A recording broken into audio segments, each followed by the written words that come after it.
भगवान शिव की शक्ति आप सभी जानते हैं, बहुत निराली होती है। जो भगवान शिव की पूजा करता है उसके फल उसे ज़रूर प्राप्त होते हैं। जो व्यक्ति ये कहता है जी ज़्यादा नियम नहीं पालन कर सकता हूँ, मेरे में बहुत सारी दिक्कतें हैं, मैं नियमों में बंधा नहीं रहता हूँ, चाहे वो नियम खाने पीने के हों या किसी भी तरह के हैं, तो उन्हें शिव की पूजा करनी चाहिए, शिव को अपना इष्ट बनाना चाहिए। शिव बहुत ही भोले हैं, वो असुरों के भी देव हैं और देवताओं के भी देव हैं।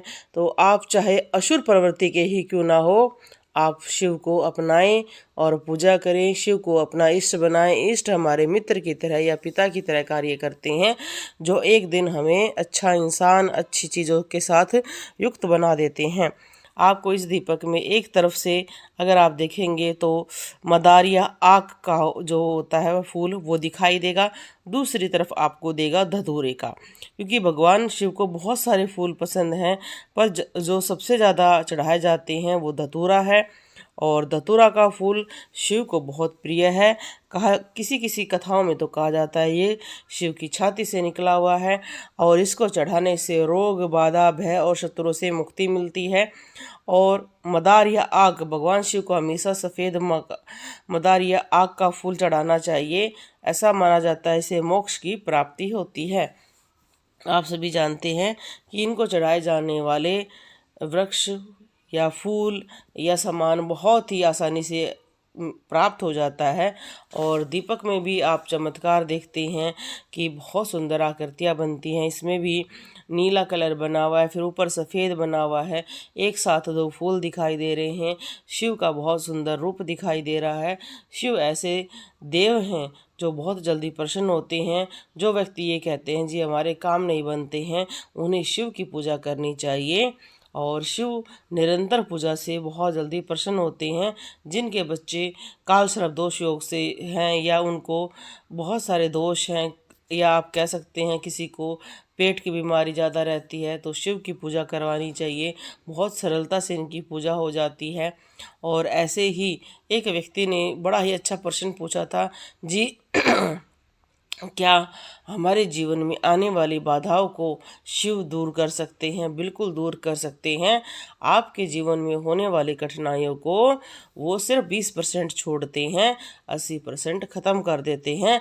पर आज का आधुनिक मनुष्य उस 20% को ही 80% मान लेता है, क्योंकि ये कलयुग है, आधुनिक युग है। यहाँ पर सभी को धन की मात्रा, सुख की मात्रा अपरंपार चाहिए होती है।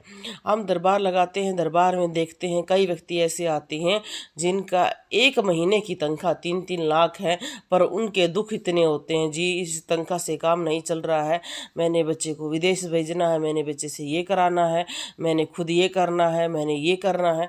और उनको लगता है कि उनकी तनख्वाह कम से कम 5 लाख होनी चाहिए। और ऐसे भी कई व्यक्ति हमारे पास आते हैं जिनकी तनख्वाह 20 या 30 हज़ार है और उसमें भी वो बड़े खुश रहते हैं, संतुष्ट रहते हैं और सदैव कहते हैं कि जी भक्ति में बड़ा रस आ रहा है, जीवन बड़ा सरल है पर अच्छा है।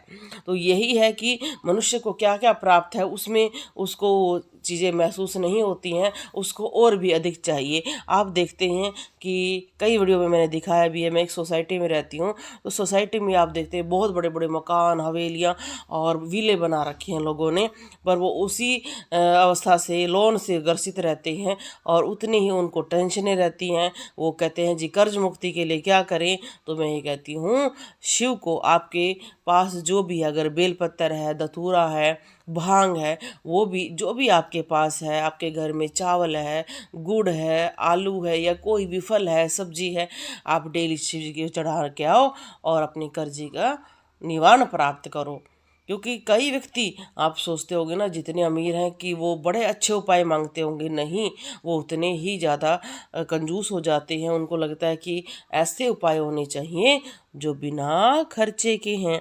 तो आप दीपक में बहुत अच्छी आकृति देख रहे हैं, ऐसी आकृति सबको प्राप्त होती रहे। अगर ऐसी आकृतियाँ प्राप्त होती है तो 2 लाभ मिलते हैं। एक तो आपको भय लगना, अगर किसी को भय लगता है, भय से मुक्ति मिलेगी, शत्रुओं से आपको मुक्ति मिलेगी।